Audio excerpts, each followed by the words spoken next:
มาพี่น้องมาเฮ็ดเมนูอันน่ะดวกบัก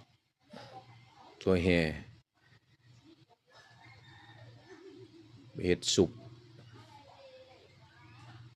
เอาเครื่องปรุงลงไปเครื่องปรุงก็มีหยังพี่น้องเกลือแป้งนัวตัวเล็ดมันตำขิงใส่เนาะตำขิงใส่ขิงอาหารบ้านนาเฮาเฮ็ดง่ายๆทุกอย่างอยู่ทางหน้าเอามาเฮ็ดอาหารได้พี่น้องอาหารเพื่อสุขภาพที่การเฮ็ดซุปมักถั่วแห่แป้งนัวลงไป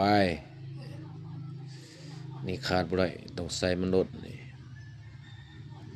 เส้นเจอมันต้องแซ่บนำตัวนี้มุ้ยตัวนี้มันบ่แซ่บคนเข้าไปเลยคนให้มันเข้ากันเอาเติมเกลือไปปรุงรสมันใส่น้อยเอามันสิเค็มคันเค็มมันสิบ่แซ่บมันสิเสียรสชาติมันสิเสียชางแน่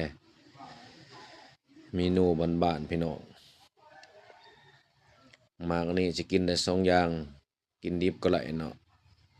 ตำแจ่วสีไข่กับคนอื่นก็ว่ากินเมี่ยงอันนี้สิเฮ็ดซุปกินกับข้าวไหลได้พี่น้อง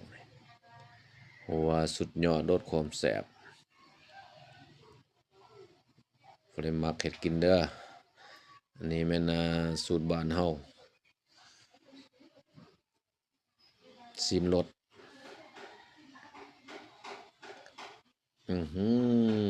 แซ่บสุดยอด